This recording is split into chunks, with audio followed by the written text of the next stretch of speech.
I'm Ethan Sterling. I'm 35, and as the firstborn son of the Sterlings, I carry the weight of a name synonymous with power and old money in Newport, Rhode Island. My official role is managing our family's investment portfolio, a position that contributes to the flawless image my life projects to the world. An existence of curated success. Anyone who dared to look past the gleaming surface, however, would find a network of fractures, hidden truths, and silent compromises. A burden I've learned to shoulder in silence. From my office, the panoramic window frames the relentless energy of Boston's streets far below, a world away from the sterile quiet up here. Headlights blur into rivers of white and red, their reflections dancing across the polished glass in front of me. With each pulse of the city's neon heart, a cold hollowness expands within my own chest, an ache that has no name. Voicing discontent isn't my way. In fact, the very idea was conditioned out of me from a young age. Yet something about this evening, the way the light is fading, compels me to stop and trace the path that led me to this exact moment. I'm at the very apex of the life I was built for, surrounded by influence and obligation. But the isolation is palpable. The Sterling family. In Newport or any of New England's privileged enclaves, that name opens doors and silences rooms.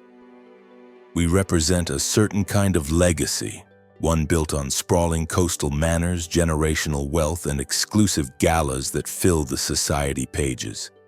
It's a performance we've perfected.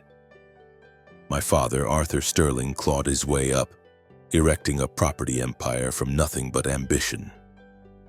It was my mother, Eleanor, who polished our name until it shone, using her impeccable social grace and strategic mind to transform Sterling into a luxury brand. From the outside looking in, they are an impenetrable unit, a portrait of strength, influence, and unassailable success. I, however, have always had a seat behind the curtain. And I know better than anyone that the truth is never that clean. My entire childhood was an education in a world where every word, every gesture, every relationship was a transaction.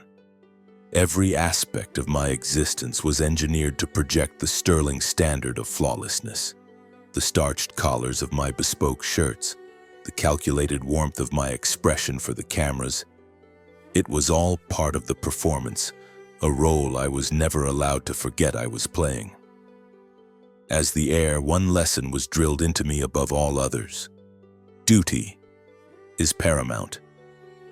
I was practically a boy when I started learning to manage the family's finances, sitting silently in boardrooms where I understood only fragments of the conversation. I'd just nod along, feigning a comprehension that felt like a lead weight in my stomach. My father's words still echo in my mind.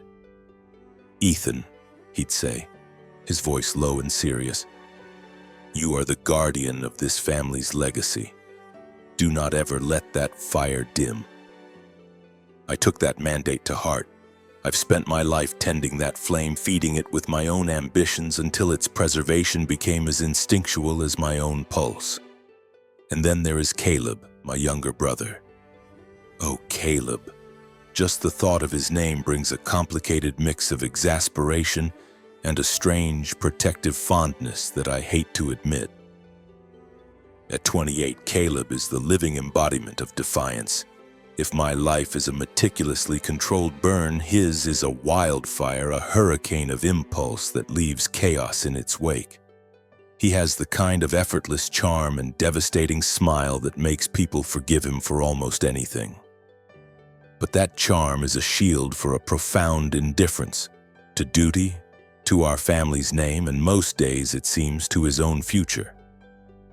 His existence is a blur of late nights that bleed into morning, high-stakes card games, and a revolving door of relationships so transient I gave up learning their names years ago. Through it all, our parents wrap him in cotton wool, treating his self-destructive behavior as if it were a charming eccentricity. They protect him as if he were a priceless, fragile artifact. "He just needs time," Eleanor insists, her tone soft but unyielding.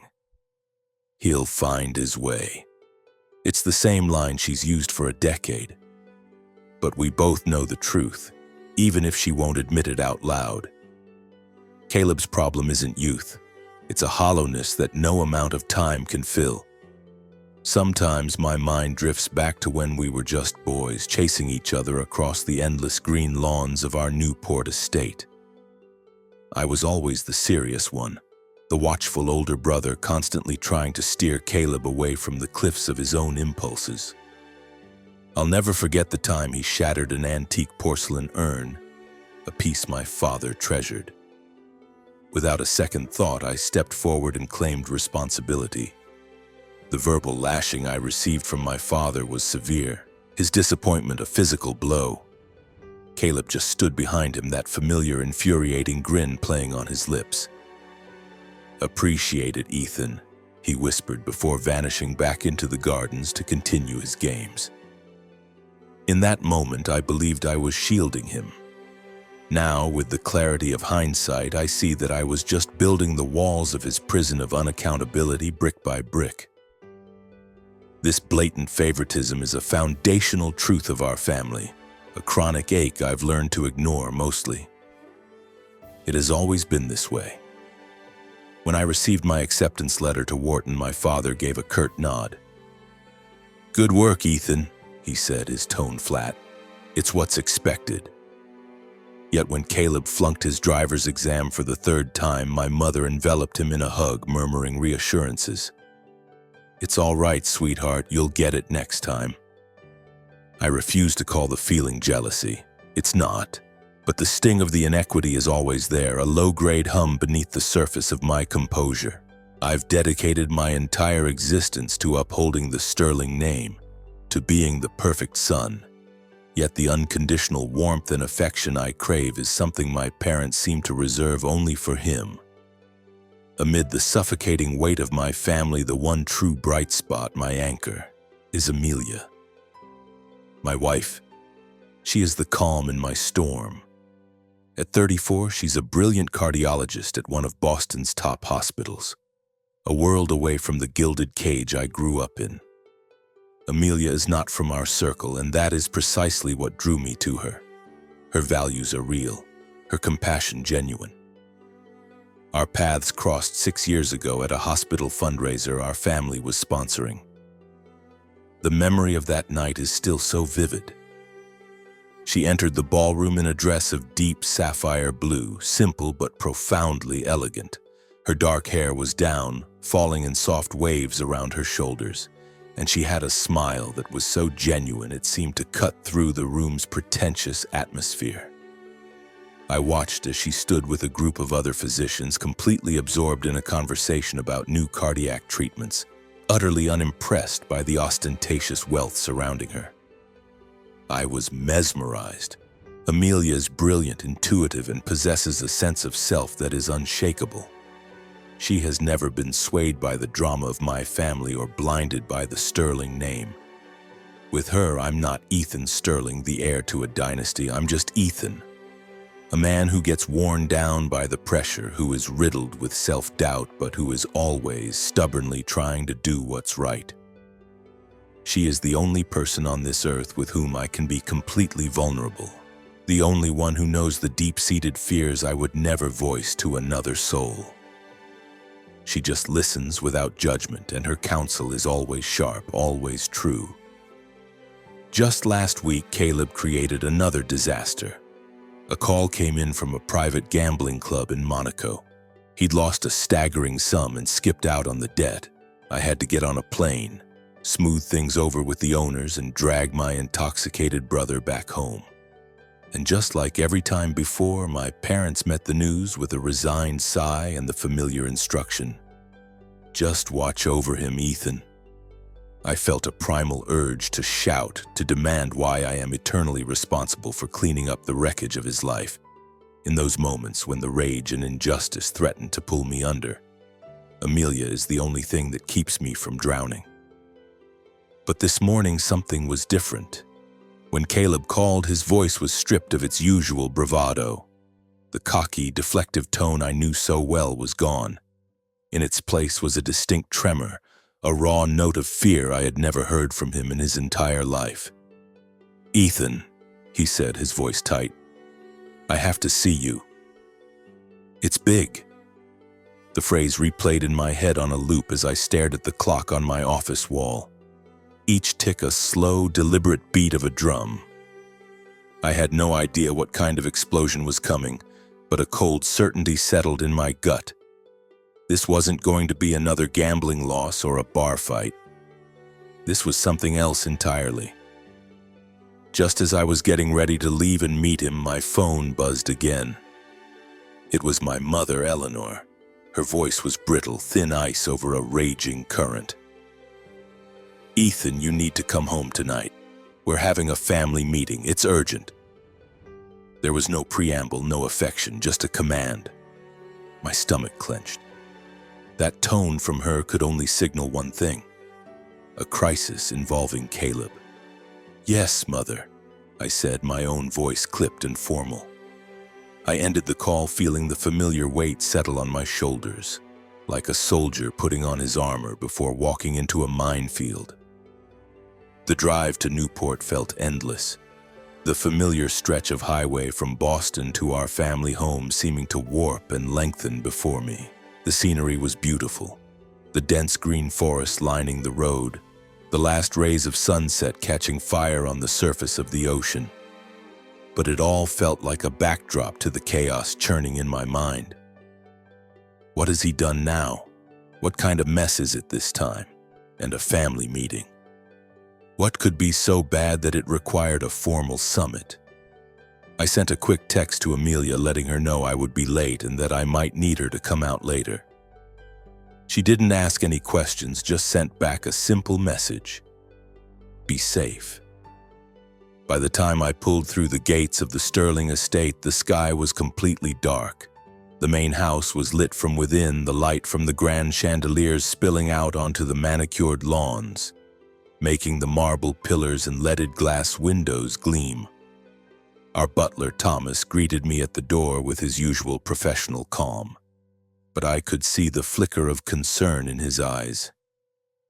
He'd seen this scene play out too many times.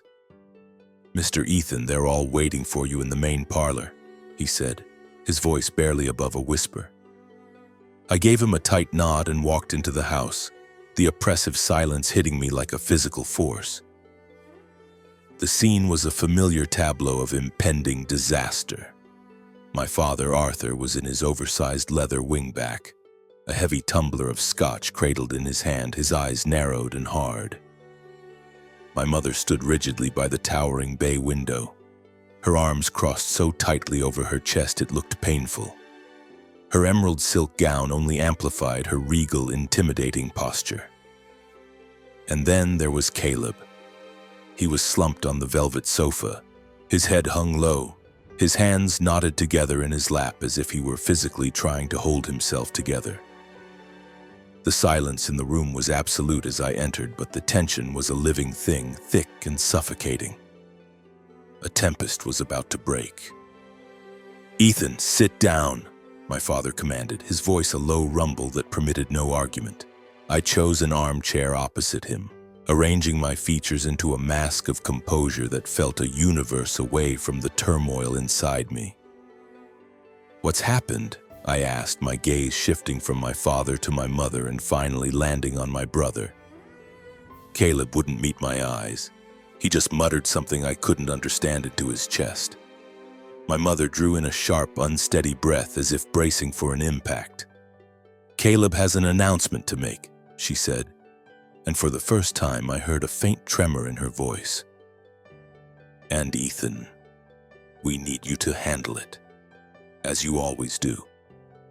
Her words were a direct hit, not for what they said, but for the weary resignation in her tone, the unspoken accusation in that final phrase. A hot flash of resentment rose in my throat, but I forced it down, giving a curt nod for them to get on with it.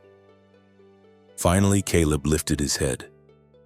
His eyes were bloodshot, raw and swollen from what looked like a night of either tears or hard drinking or both. "Ethan," he started, his voice cracking on my name. I'm getting married." I just stared at him, the word hanging in the air between us. Married? For a split second, I thought it had to be a joke.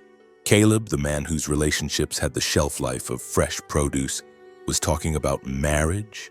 The absurdity of it almost made me laugh, but the raw terror in his eyes killed the impulse. To who? I asked, keeping my voice level even as my mind raced through a Rolodex of disastrous possibilities. Some random girl from a nightclub, an aspiring actress, a professional opportunist? With Caleb, the list of potential calamities was infinite. Chloe Parker, he stammered, his voice so quiet it was almost lost in the cavernous room. She's pregnant. The words exploded in the silent parlor. I felt a hot surge of adrenaline, not from shock, but from the sickening recognition of that name.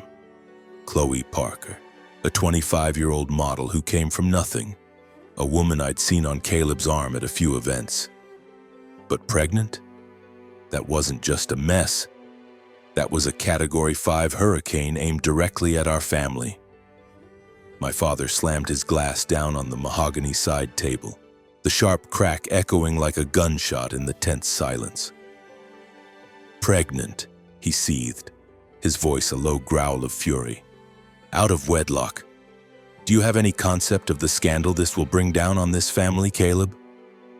My mother moved to his side, placing a restraining hand on his arm, but her expression was just as glacial. We will manage this, Arthur, she said, her voice firm, slicing through the tension. But we need a strategy. And then, as if on cue, 3 pairs of eyes, my father's, my mother's, and Caleb's, all swiveled to face me. The weight of their collective expectation was a physical pressure. Ethan, my mother said, her tone leaving no room for discussion. You will handle this. You know how to contain these things. Every fiber of my being wanted to scream, to finally say that I was done, that I would not spend one more minute of my life cleaning up after him. But the words wouldn't come. The sterling reputation, the legacy. It was a cage I had helped build and was now trapped inside. I heard myself give a single mechanical nod. Caleb, taking this as his cue, began to speak again, his voice cracking with desperation. He explained that Chloe had confronted him a week ago. She was 4 months along and her demand was simple: marriage. The alternative was a full-scale media assault, a public spectacle that would drag the Sterling name through the mud. She told me she has evidence, Caleb mumbled, staring at the floor. Photos, our text messages, and everything. I stared at him, my gaze boring into him, trying to find a flicker of genuine remorse beneath the sheer panic. Are you certain the child is yours? My question came out colder than I'd intended. Caleb flinched, then gave a weak, miserable nod. That's what she says, and yeah, I think it is. I had to physically restrain myself from grabbing him by the shoulders and shaking him, from screaming at him for his reckless stupidity. But I held my tongue. It was pointless. My mother, now back in control, spoke with a chilling pragmatism. There will be a wedding, a large one. It must look planned, celebrated, not like a shotgun affair. No one can suspect this was anything but a joyful choice. Her eyes found mine again. Ethan, you will manage the arrangements, the venue, the invitations, the press strategy. We will present this as the society event of the season, just like any other Sterling celebration. The injustice of it all washed over me in a hot, suffocating wave. Of course, it would fall to me. It always did. But the protest died on my lips before it could ever form. Fine, I heard myself say. I'll take care of it. My father's expression softened almost imperceptibly, a silent acknowledgement of the burden he was once again placing on me. Caleb just kept his head bowed, the picture of pathetic relief, knowing he had successfully passed his catastrophe into my hands. Driving back to Boston that night, my thoughts were a chaotic storm. A shotgun wedding, an heir I didn't know we had, a looming public relations nightmare. It felt like I was single-handedly holding up a collapsing building. When I finally walked through the door of our apartment, Amelia was there, curled up on the couch.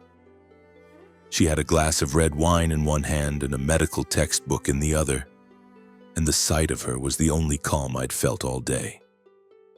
She looked up from her book, her intelligent eyes immediately registering the tension in my posture. "Ethan, what's wrong?" she asked, setting her things aside and rising to wrap her arms around me. The simple comfort of her embrace was enough to make the dam break. I told her everything, about Caleb, about Chloe and the pregnancy, about the sham wedding I was now expected to orchestrate. Amelia listened intently, her brow furrowed in concentration, her expression the same one she wore when diagnosing a difficult case. When I finally ran out of words, she squeezed my hand, her voice soft but resolute. "Ethan, I know you feel like you have to carry the weight of your family on your shoulders," she said.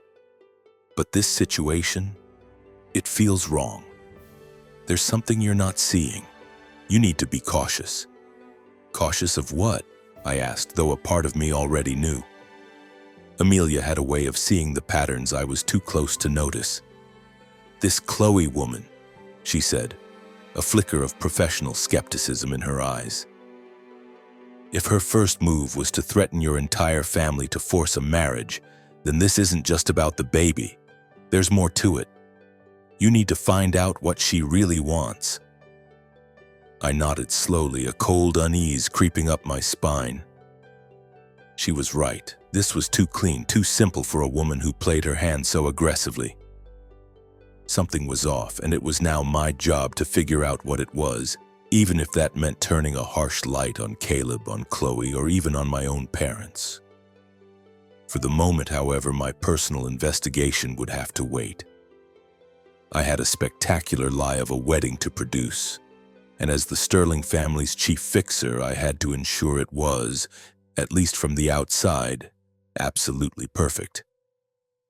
In the 2 weeks that followed that disastrous family meeting, my life became a frantic, orchestrated chaos. The wedding was set to take place at a lavish Newport resort, the same venue our family favored for all its high-profile functions. This was never going to be just a wedding. It was a carefully crafted piece of public relations theater. It was a strategic move, a performance designed to reinforce our family's unwavering position at the top of the social hierarchy. I threw myself into the work, a frantic blur of logistics and damage control. I was on the phone constantly, coordinating with the resort staff, finalizing a menu with a celebrity chef, and arranging for a renowned string quartet to be flown in from Vienna. My mother's only directive was that there could be no margin for error, while my father simply watched from the sidelines, his silence conveying an absolute expectation of success. The entire resort was being remade into a fairy tale setting.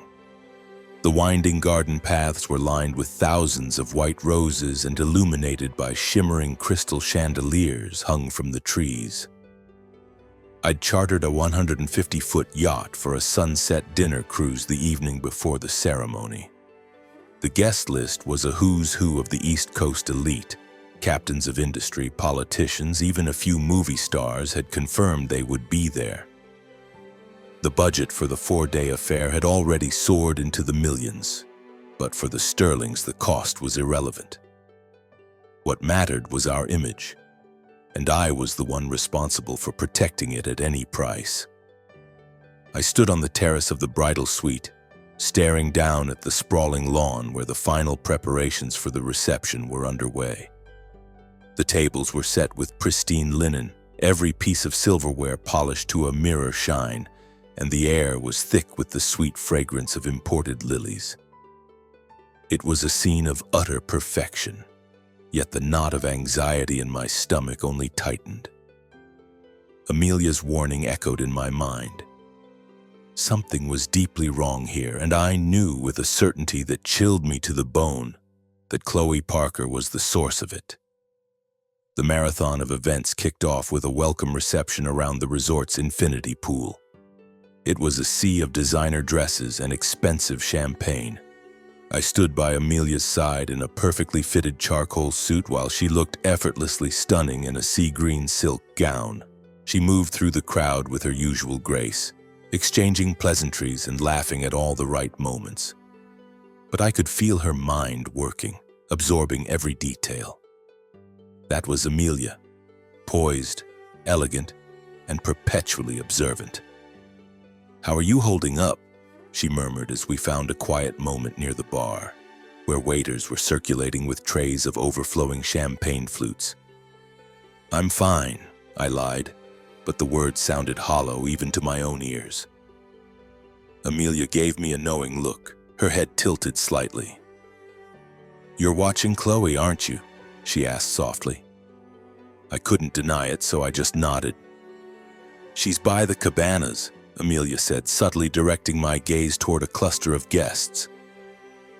Chloe was the center of attention, a vision in a bold crimson dress, her laughter bright and easy as she held court. I had to give her credit, she was a natural. With her sun-streaked hair, vivid green eyes, and a smile that radiated confidence, she looked as if she'd been born into this life of effortless luxury. But it was all a little too polished. The way she gestured, the cadence of her speech, it felt like a meticulously rehearsed performance. I found myself studying her, searching for any sign that would betray a woman in her second trimester. There was nothing, no hint of fatigue, no change in her posture, none of the subtle tells I'd seen in friends' wives who were expecting. Amelia's hand on my arm brought me back to the present. "Ethan, I've been watching her," she whispered, her voice so low I had to lean in to hear. "She's not drinking, which makes sense. But she's also turning down sparkling cider and even juice. She'll only accept still water. And have you noticed what she's eating?" She was just at the raw bar. Amelia gestured discreetly toward the elaborate seafood display. She ate at least 4 pieces of tuna sashimi. Most expectant mothers are incredibly careful about avoiding uncooked fish. She's not behaving like a pregnant woman. I frowned, trying to make sense of it. Maybe she doesn't know any better, or she's just not being careful, I offered. But the explanation felt flimsy. Amelia shook her head, her expression serious. "No, Ethan, it's more than that. I'm a physician. I see pregnant patients every single day. She has none of the physical signs. No weight gain, no visible exhaustion, nothing.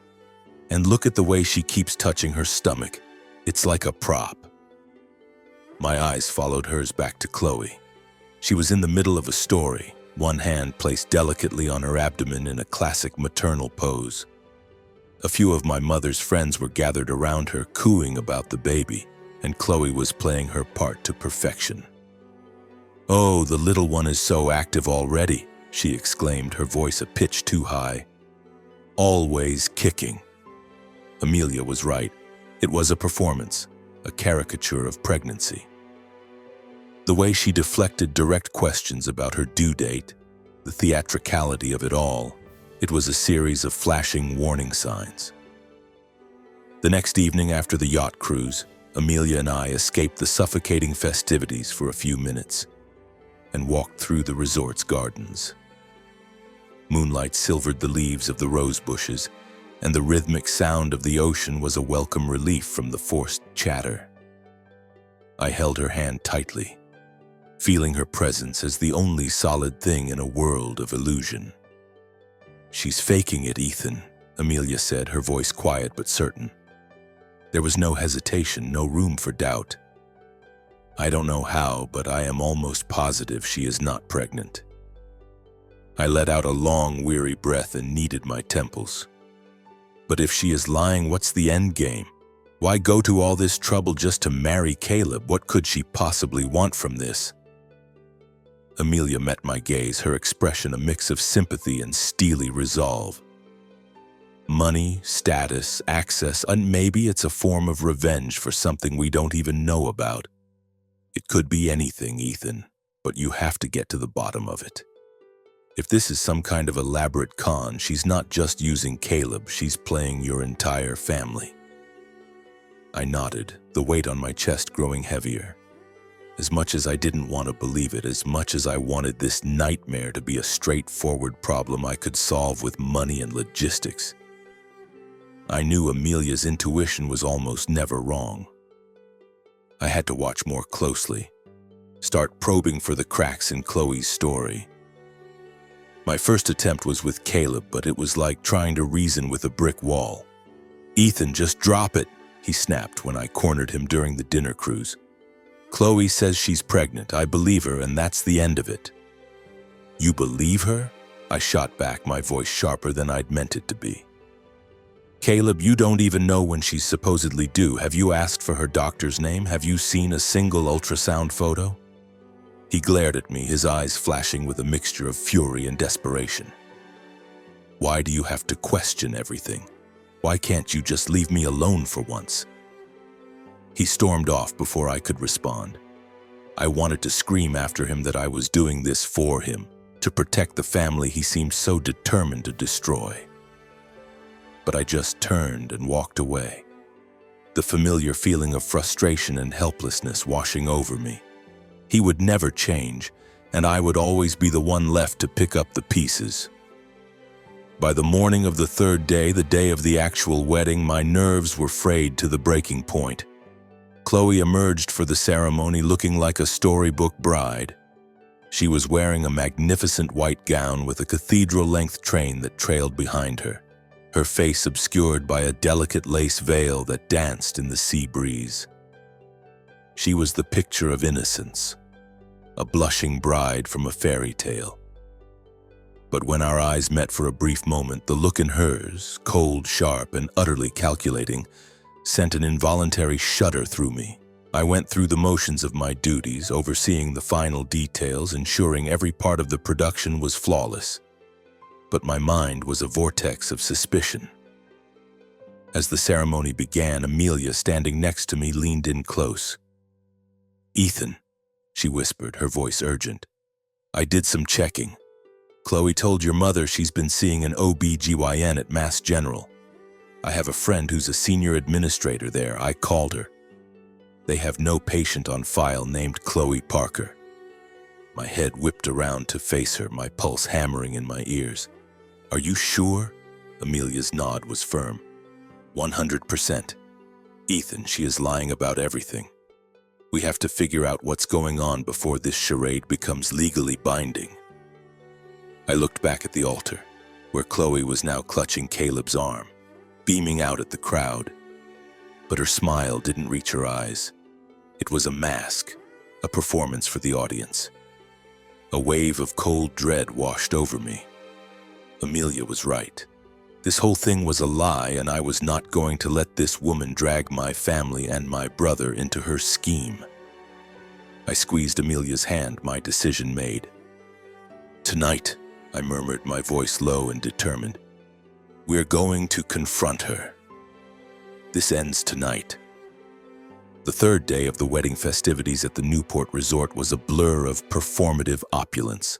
The welcome reception had just wound down, leaving behind a glittering field of abandoned champagne flutes and the lingering scent of expensive perfume on the sea breeze. Our guests, a curated collection of New England's most powerful and famous, were still basking in the reflected glow of the sterling name, oblivious to the drama unfolding behind the scenes. But I couldn't pretend. I couldn't get lost in the illusion I had so carefully constructed.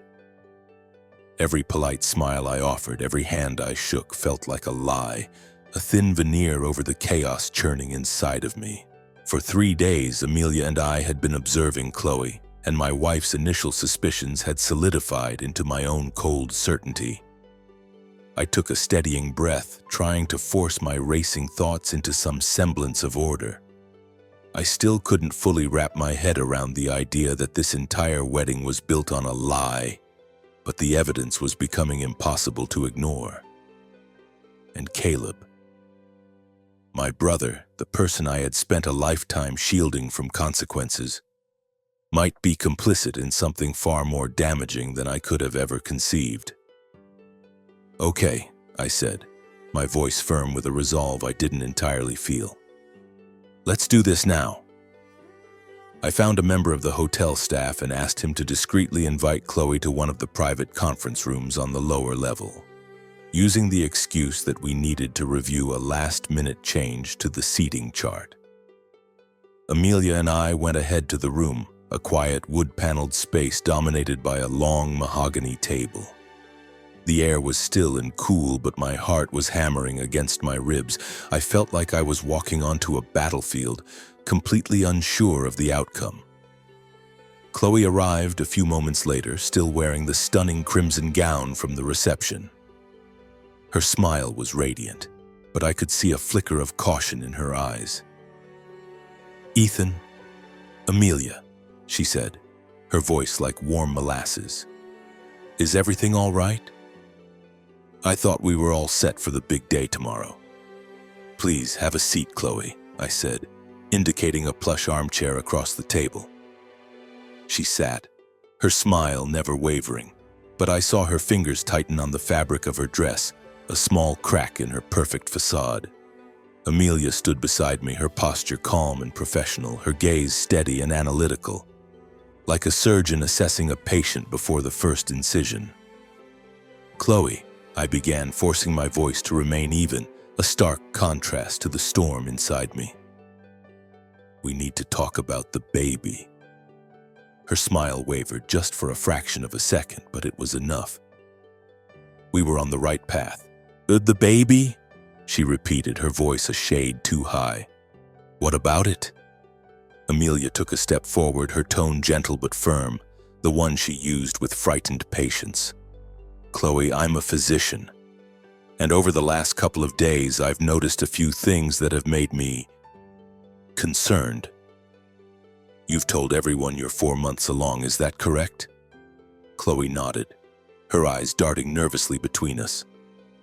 "Yes, that's right," she said, her hand automatically going to her stomach in that now familiar theatrical gesture. "Well," Amelia continued, her voice never losing its calm authority, "it's just that for someone in their second trimester, you're not exhibiting any of the typical physical signs. No edema, no noticeable weight gain, no hormonal changes to your skin. Last night you ate raw fish, which is something most obstetricians strongly advise against. And I also happen to know that the hospital where you claim to be receiving your prenatal care has no record of you as a patient. I was hoping you could help us understand these inconsistencies." The silence that followed was heavy and absolute. The air in the room seemed to grow thick, muffling all sound. Chloe's gaze flickered back and forth between us, her perfect smile finally collapsing. I don't know what you're talking about," she stammered, her voice shaking. "I'm pregnant. Caleb knows I am." I leaned forward, resting my hands on the table and fixing her with a hard stare. "Chloe, if there is something you're not telling us, this is your last chance to come clean. We are not trying to cause you harm, but we need the truth. Why did you force Caleb into this marriage? Why would you lie about something like this?" Chloe's eyes widened and she blinked several times like a cornered animal searching for an escape route. And then, to my utter astonishment, a harsh, brittle laugh escaped her lips. "You really think you're so smart, don't you?" she spat, her voice suddenly dripping with venom. "You think I'm just some cheap gold digger, don't you? That I'm trying to swindle the great Sterling family?" My heart was racing, but it wasn't from anger. It was the thrill of knowing we were seconds away from the truth. "If that's not what this is, then tell us what's really going on," I pressed, my voice unyielding. "Why, Chloe, why this elaborate deception?" Her head dropped and her shoulders began to shake. For a moment, I thought she was about to break down in tears. But when she looked up again, her eyes were blazing, not with guilt, but with a profound, searing pain. "You want the truth?" she asked, her voice thick with emotion. "Fine. I'm not pregnant. I was never pregnant. The admission landed like a physical blow. I felt the air leave my lungs. Beside me, Amelia remained outwardly composed, but I saw her clench her fists, her knuckles turning white. Then why? I asked, my own voice barely a whisper. Why would you do all of this? Chloe took a ragged breath, steeling herself. 2 years ago, she began, her voice trembling with the weight of the memory. Caleb and I, we had a baby. Or we were going to. I was pregnant for real. But Caleb, he panicked. He told me it would destroy his life, that he wasn't ready. He pressured me, and I loved him, so I did what he asked. I had an abortion. Her voice broke. But something went wrong. There were complications. The doctors told me I can never have children now.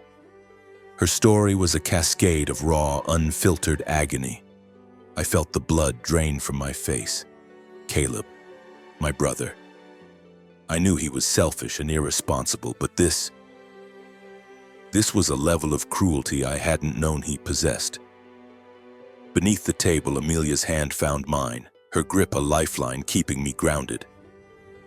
Chloe, Amelia said, her voice filled with a quiet, genuine compassion.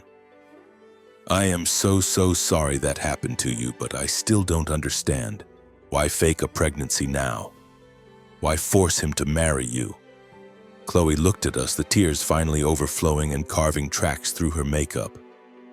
Because he ruined my life, she choked out, her voice a raw blend of anguish and rage.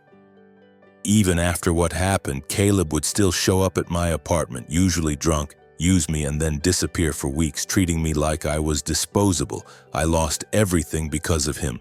The chance to ever be a mother, my career, my dignity, everything. I decided that if he wouldn't take responsibility for what he'd done, I would force him to. I knew the one thing your family values more than anything is its reputation. So I gave him an ultimatum, and it worked. I was stunned into silence, unable to process the sheer ugliness of it. Every careless act, every selfish decision Caleb had ever made suddenly coalesced into this one monstrous betrayal. And yet beneath my fury at my brother, a strange and unwelcome wave of sympathy for Chloe washed over me. She wasn't the cunning villain I had imagined. She was a victim, a woman shattered by my brother's cruelty and pushed to the brink of desperation. Chloe, I finally managed to say, my voice raspy. Why didn't you just tell us the truth from the beginning? We could have helped you. She shook her head, fresh tears spilling down her cheeks. And who would have listened? I'm a nobody, just one of Caleb's conquests. In your world, a girl like me doesn't get justice. Please, she begged, her voice cracking. Just let me go. I'll call off the wedding. I'll tell everyone I changed my mind. I swear, I'll just disappear. Amelia looked at me, her expression full of compassion. Chloe, she said softly, we believe you, and we understand why you did what you did. But hiding this won't fix anything. If you truly want Caleb to be held accountable, we will help you. But you have to be willing to trust us. Chloe collapsed into her hands, her body racked with sobs. I don't know what to do anymore, she whispered through her tears. I still love him, but I hate him so much. I'm so sorry I lied to all of you. Please just don't tell anyone. Let me walk away. I turned to Amelia, my own emotions a tangled wreck. What do we do? I asked, my voice raw. She considered the question for a long moment, her expression thoughtful. Ethan, if this comes out right now in the middle of this spectacle, it will be a catastrophe, not just for your family's image, but for Chloe. She'll be crucified by the press. She's clearly not in a stable place, and a public scandal would destroy what's left of her. I think for now we have to keep this between us. I looked at Chloe, who was still weeping, her shoulders trembling. The empathy I felt for her was warring with a white-hot rage at my brother. He hadn't just destroyed this woman's life.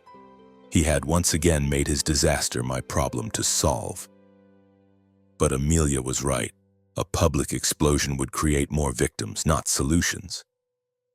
I needed to find a way to shield the family from the fallout while simultaneously forcing Caleb to finally face the consequences of his actions. "Chloe," I said, my voice gaining a firmness I didn't feel. "I won't say anything. Not yet, but I don't want you to leave." She looked up, her tear-streaked face etched with confusion. "What are you talking about?" she whispered. "I want you to go through with the wedding tomorrow," I said, the words feeling heavy and foreign in my mouth. "Not for Caleb, not to protect him. I want you to do it so that he is forced every single day to look at what he did. If you run, he gets away with it, just like he always does. I want him to marry you, to live with the choices he made, and to finally learn what accountability means. But I give you my word," I added, meeting her gaze, "I will not let my family harm you. You will be protected." Chloe just stared at me, her expression a mixture of disbelief and a fragile, burgeoning hope. "You'll really keep this a secret?" she asked, her voice shaking. "You won't tell your parents?" I nodded, the act feeling like a betrayal of my own principles. "For now. After the wedding is over, I will deal with Caleb. I will make him face what he did. And I will make sure you are safe, Chloe, I promise." Amelia was watching me, her eyes full of concern but also a quiet understanding. She knew how much this decision cost me, how it went against every instinct I had. But she also knew it was the only move I could make to prevent an immediate and total implosion. Chloe slowly wiped the tears from her face and gave a small, hesitant nod. "Okay," she whispered. "I'll do it, but please don't abandon me in this." "We won't," Amelia said, her voice full of a gentle strength that seemed to calm the air in the room. "We're on your side, Chloe. We'll get you through this." Chloe nodded again, though the pain in her eyes was still raw and deep. I stood up, the weight of the last hour pressing down on me. "You should probably head back to the reception," I said, my voice tired. "People will notice if the bride is gone for too long." She took a deep breath, hastily repairing her makeup and trying to reconstruct the mask of the happy bride-to-be. After she left, closing the door softly behind her, the silence in the room was deafening. I turned to Amelia, feeling an exhaustion so profound it was physical. "Did I do the right thing?" I asked, my voice raspy. Amelia took my hand, her grip firm and reassuring. "You did what you had to do, Ethan," she said, her gaze steady and unwavering. "You bought everyone time. But this is far from over. Caleb has to answer for what he did. We'll make sure of it." The following day, the wedding ceremony was a masterpiece of illusion. Chloe glided down the aisle, a vision in white lace. Caleb waited for her at the altar, his smile stretched thin across his face. The assembled guests applauded on cue. Champagne was poured, and the bright Newport sun cast a golden, forgiving light on the entire charade. I stood in the back, a silent director watching his production unfold, ensuring every detail was perfect. But on the inside, I was empty. Amelia was next to me, her hand a warm, steady presence on my arm, a silent promise that I wasn't in this alone. No one in that crowd had any idea about the conversation that had taken place in that quiet conference room the night before. They didn't know the secret we were now carrying. The wedding was a flawless success, a testament to my ability to manage any crisis, but I knew that the truth was a ticking bomb, and that when it finally detonated, it would shatter our family forever. It was 2 weeks after the wedding when I finally made the call. I told my parents I needed them at the Newport house for an urgent family meeting. It was about Caleb, I said, but I offered no other details. I could hear the anxiety in my mother's voice as she agreed. Amelia and I drove down from Boston on a crisp fall afternoon. The trees lining the highway were a riot of gold and red, their leaves skittering across the pavement in the wind. As the familiar gates of the estate came into view, the sight of the grand house with its imposing columns and perfectly manicured grounds felt different. It was a symbol of the legacy I was conditioned to defend at all costs. But I wasn't there to defend it today. I was there to tear it down.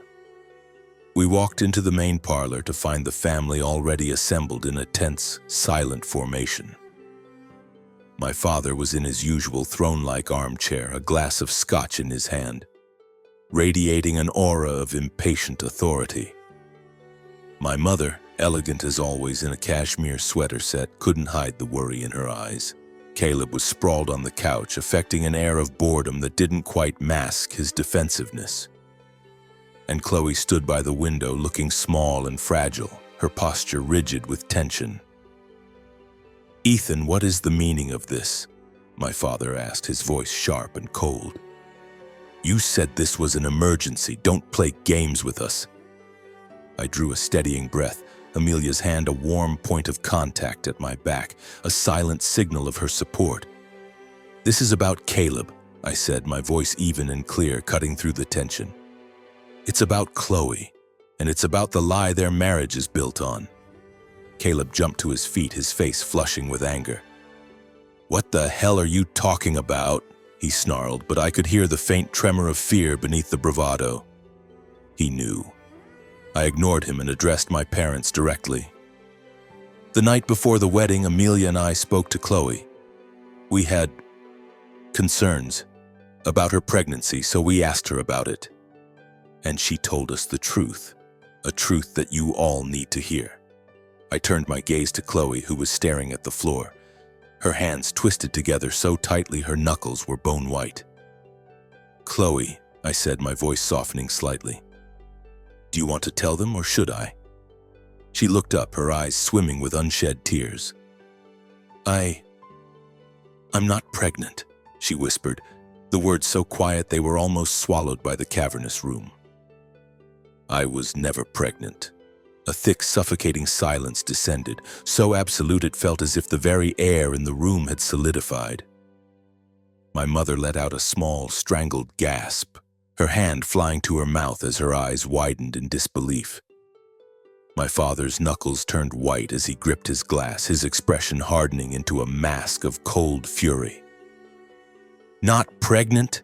he thundered, his voice echoing in the silent room.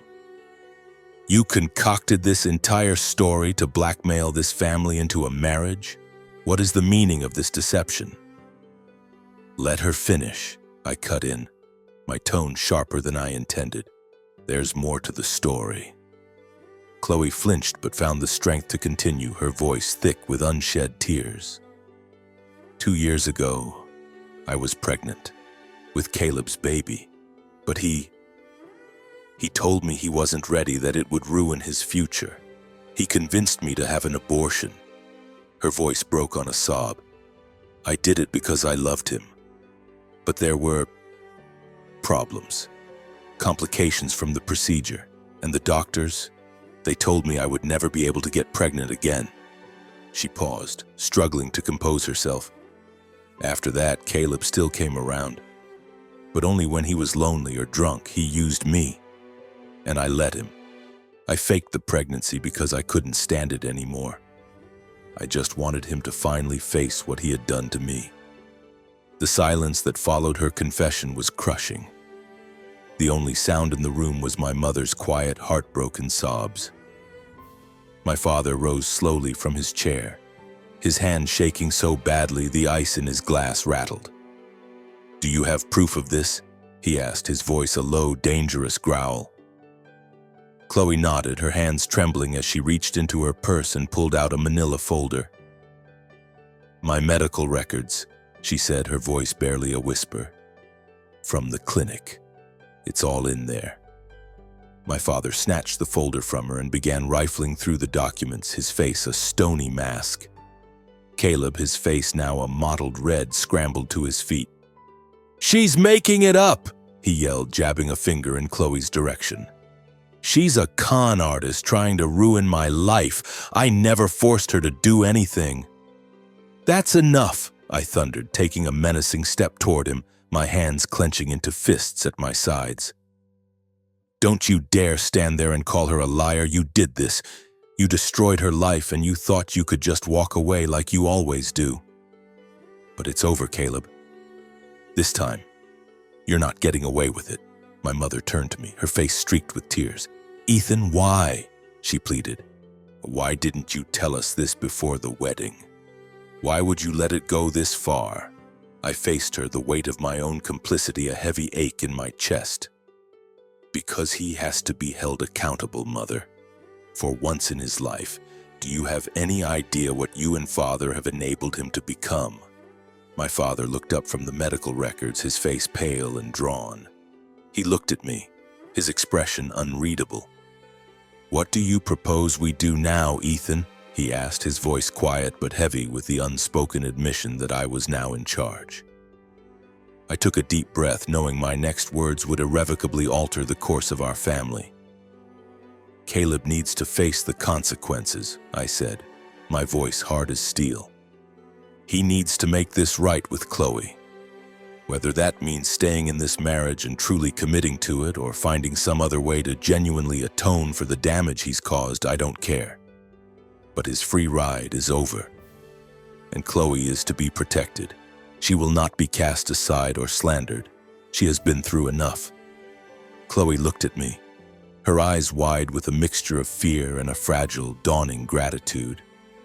"Thank you," she whispered, the words barely audible. The meeting dissolved after that, ending not with a solution but with the unspoken understanding that nothing would ever be the same. Driving back to Boston with Amelia that night, a profound sense of exhaustion settled over me. But beneath it, for the first time in a long time, there was a quiet feeling of release. The truth was finally in the open. The fallout would be messy and painful, but for the first time it felt like we were moving towards something real. Something just. For Chloe's sake and for my own. The weeks after that explosive meeting in Newport were tense and suffocating. My parents, who had spent their entire lives cultivating an image of impenetrable perfection, were now grappling with a sordid reality they couldn't script or control. My mother called me almost daily, her voice vacillating between grief and fury. "Ethan, why did you have to bring all of this into the light?" she asked during one particularly painful call, her voice choked with tears. "We could have managed this discreetly." I wanted to tell her that their brand of discreet management was precisely what had created this monster, but I bit my tongue. I knew she was grieving the idealized version of her son, and that process would take time. My father was a different story. He was colder, more distant. He never said it out loud, but the look in his eyes the last time I saw him spoke volumes. He was disappointed, not just in Caleb, but in me, for having the audacity to pull back the curtain and expose the ugliness behind our family's pristine image. Our relationship, already formal, became glacial. Family gatherings were exercises in strained silence. But I didn't regret my choice. For the first time in my adult life, I felt like I had acted not as the guardian of the sterling name, but as a man of integrity. Caleb predictably remained defiant. About a week after the confrontation, he called me, his voice shaking with rage. "You destroyed my life, Ethan," he spat into the phone. "That woman is a manipulative liar, and you chose to believe her over your own brother." I took a slow, calming breath, determined not to let him bait me. "Caleb, you're the one who did the hurting," I said, my voice low and steady. "It's time for you to own it."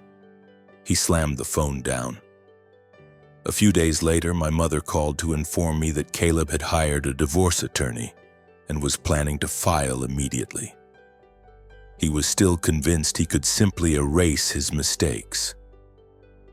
But for the first time in his life, my parents held the line. In a closed-door meeting, one to which I was pointedly not invited, they delivered their terms. "You will remain married to Chloe for a minimum of 2 years," my father told him. his tone, according to my mother, leaving no room for negotiation. You created this situation and you will not be allowed to simply walk away from it. If you file for divorce before then, Chloe will receive a settlement that will significantly impact your inheritance. This is not a discussion, Caleb. It is a directive. Hearing my mother recount the conversation, I felt a flicker of something that might have been hope. Maybe, just maybe, they were finally beginning to understand that their years of indulgence had forged a man utterly devoid of a moral compass. Throughout this period, Chloe remained in seclusion. My parents had set her up in a discreet apartment in the city, but she made no public appearances. I saw her only once, for coffee at a small cafe near Amelia's hospital. She looked worn out, but the frantic desperation in her eyes was gone, replaced by a quiet exhaustion. "Thank you, Ethan," she said, her voice soft but genuine. "I don't know what would have happened to me if you and Amelia hadn't stepped in." I just nodded, at a loss for words. I couldn't undo the damage my brother had caused, but I prayed that she would eventually find a way to heal. About a month after that, Amelia and I were walking on the beach near our home when an idea that had been quietly taking shape in my mind finally surfaced. "I've been thinking," I said, stopping to look out at the gray, churning water. "I want to start a foundation. I want to create an organization that provides legal and financial support for women who have been victimized in relationships. Women like Chloe," I explained. "I need to do something that matters, Amelia. Not just as a way to make amends for what my family did, but to build something positive out of all this wreckage." Amelia stopped walking and turned to face me, her eyes bright with an emotion I couldn't quite name. "That is a beautiful idea, Ethan," she said, her voice full of warmth. "And I will be right there with you, every step of the way." A genuine smile spread across my face, and for the first time in what felt like a lifetime, the tightness in my chest eased. Standing on that windswept beach with Amelia's hand in mine, I finally understood. The real strength of a family isn't measured by its name, its wealth, or its influence. It's measured by its integrity. It's found in the courage to take responsibility, to stand up for what is right, even and especially when it means confronting the people you love. I had learned that truth doesn't always need to be a blunt instrument. Sometimes it requires patience and compassion. But ultimately, justice has to prevail no matter the cost. And I, Ethan Sterling, finally understood that my duty wasn't just to my family. My highest duty was to the truth, and that was the one flame I would never again allow to be extinguished. As the last sliver of the sun disappeared below the horizon, the sound of the waves washing the shore felt like a cleansing. I held Amelia's hand, knowing that this ordeal, from the suffocating secrets to the painful reckoning, had fundamentally remade me. The truth had been agonizing, but it had also been liberating, freeing me from a lifetime spent shackled to a hollow legacy. It had forced me to ask myself what I truly valued, the honor of a name or the honor of a man. I turned to Amelia, the last light of dusk catching in her dark eyes.